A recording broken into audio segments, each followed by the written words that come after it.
Hello friend, good evening. কেমন আছো তোমরা সবাই? আশা করি ভালো আছো, সুস্থ আছো। পুজোর প্রচুর প্রচুর শপিং করছো, খুব আনন্দ করছো।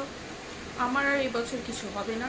কেন কি এবছর শপিং করছি না, কারণ এখন যদি আমি শপিং করি আমার থেকে ডাবল সাইজের জামা কাপড় কিনতে হবে বেকারে। ফের 3 মাস পর আবার ওগুলো আবার অনেক ঢিলে হবে। তো সেই জন্য শপিং বাতিল। আর খুব একটা পুজো তো ঘুরবও না, যদি বাই চান্স একদিন বা দুদিন বেরোই পুরোনো করেই চালিয়ে নেবো। তাই জন্য শপিং টপিং কোনো কিছুই করছি না। আর এখন চলছে আমার 6 মাস, 10 দিন মতো হবে, 6 মাস চলছে। তো একটা সময় শরীরটা না প্রচুর ভারী লাগে, কি জানি। পাহাড় তো ফোলা আছেই আমার, তো যারা দেখছো তারা তো জানোই, আমি ভিডিও করে বলেছিলাম পাহাড় আমার ফুলছে। তো যখনই পাহাড় খুলে যায় শরীরটা এতটাই ভারী হয়ে যায় যে আমারও কোনো কিছু করতে ইচ্ছা হয় না।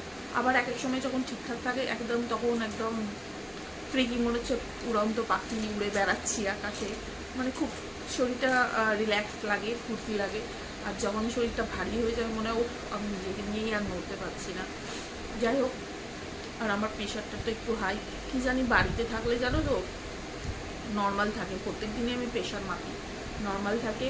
আর যেদিন এই পরশুদিনকে হাসপাতালে গিয়েছিলাম, তো যেমনি প্রত্যেকবারে হয় ওরকমই হয়েছে, প্রেশার হাই। আবার আমাকে আধ ঘন্টা বাইরে বসালো, তারপরে মাপলো আরও বেশি হাই। তো আমি বললাম যে এরকম আমি একটুখানি হাইপার হয়ে যাই হাসপাতালে এলে। ওই হাসপাতালে এলে হাইপার হয়ে গেলে আমার প্রেশার কমবে না, বাড়তেই থাকবে। তো প্রথমে যেটা বেরিয়েছে বরঞ্চ কম ছিল, সেকেন্ডে তো 160-এর উপরে চলে গেছে। তো তারপরে ওষুধ দিল, কিন্তু কি ভাগ্যিস এবার আমাকে কোনো রক্ত পরীক্ষা দেয়নি। রক্ত দিয়ে দিই না, আমার আর শরীরে যেন রক্ত নেই, জানো তো। এবারে কোনো আমাকে ছোটাছুটি করতে হবে না, এই মাসটা একদম রিল্যাক্স, কোথাও ছুটতে হবে না, রক্ত দিতে হবে না।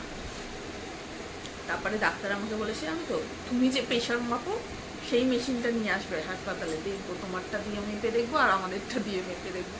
কিন্তু কে বোঝাবো, আমি মেশিনের কথা বলিনি। আমি বলেছিলাম যে আমি বাড়িতে থাকলে তখন কি বলতো মাথায় এত টেনশন থাকে না, রিল্যাক্সে থাকি, তো আমার বিপি ঠিক থাকে। আর যেদিন আমার হাসপাতালে যাবার ডেট হয় তখনই আমার মাথায় চলতে শুরু করে দেয়, এই যাচ্ছি এক্ষুনি না, আবার প্রেশার যদি বেড়ে যায় আবার আমাকে বাইরে বস করিয়ে রাখবে, আবার আধ ঘন্টা পর এসো, আবার আধ ঘন্টা পর এসো, আবার এদিকে ছোটাবে, ওই ডাক্তারের কাছে ছোটাবে, এইসব করবে বলে আমার ভেবেই প্রেশারটা হাই হয়ে যায়। এবার ওই মানে সেদিনকে আমার মেশিন দিয়ে মাপি, তাই যার মেশিন দিয়েই মাপি আমার প্রেশার হাইই দেখাবে। কে বোঝাবে? উনি ভাবলেন হয়তো আমি বলতে চাইছি আমার মেশিন দিয়ে মাপছি তো প্রেশার কম দেখাচ্ছে, ওনাদের মেশিন দিয়ে মাপলে হয়তো প্রেশার বেশি দেখাচ্ছে। তো যাই হোক, নিয়ে যেতে বলেছি, নিয়ে যাব।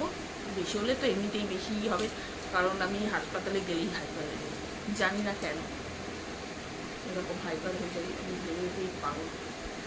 আর রান্না বান্না যা করে করেছি, ডাল ভাত আর সয়াবিন আলুর তরকারি। আজকে আর রুটি ফুটি কিছু বানাইনি, জানো তো। সকালবেলা আমার আর আজকে রুটি ফুটি খেতে ভালো লাগছিল না, আজকে একটু গোলা ভাত বানিয়ে দিয়েছি, মানে সেদ্ধ ভাত, গোলা ভাত না সেদ্ধ ভাত। আলু টালু দিইনি, ওর মধ্যে একটুখানি মুগ কড়াই ছোলার ডাল দিয়ে সেদ্ধ করে নিয়েছি, ওই ঘি দিয়ে খেয়েছিলাম অল্প। আজকে আর রুটি খাচ্ছি না, রুটি খাইনি, রাতে জানি না খাবো আমি জানি না, সেরকম কোনো কিছু ইচ্ছাও করছে না। আর একটা জিনিস জানো তো, আগে প্রথম 2-3 মাস আমার গ্যাসের প্রবলেম হচ্ছিল, তো যা খাচ্ছিলাম গ্যাস হয়ে যাচ্ছিলো। তারপরে 4-5 মাস দেখলাম ঠিক আছে, অত গ্যাসের প্রবলেম হচ্ছিল না। এমনকি বাইরে খাবার খেয়ে নিচ্ছিলাম, এই সময় তো বাসিও খেয়ে নিচ্ছিলাম, তাও কিছু হয়নি। এখন দেখছি আবার থেকে সেই গ্যাসের প্রবলেমটা চালু হয়েছে, যাই খাচ্ছি সব মনে হচ্ছে বুকের ওপর উঠে গেছে, কোনো কিছুই যেন হজম হচ্ছে না।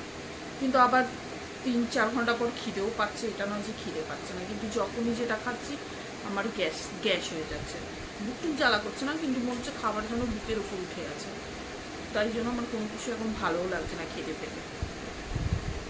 জানি না পুরো মাসটা, মানে এই 3 মাস, লাস্ট 3 মাস এরকম যদি ভোগান্তি হয় তো খুব কষ্ট হবে। তো যাই হোক, তোমাদের এই আপডেট দিতে এলাম, পুজো তোমাদের ভালো কাটুক সবার। দেখতে দেখতে চলে এলো 2 তারিখে মহালয়া, সবার পুজো ভালো কাটুক, তোমরা সুস্থ থাকো, ভালো থাকো। আর আমি আমার আপডেট দিতে এলাম, চলো বাই।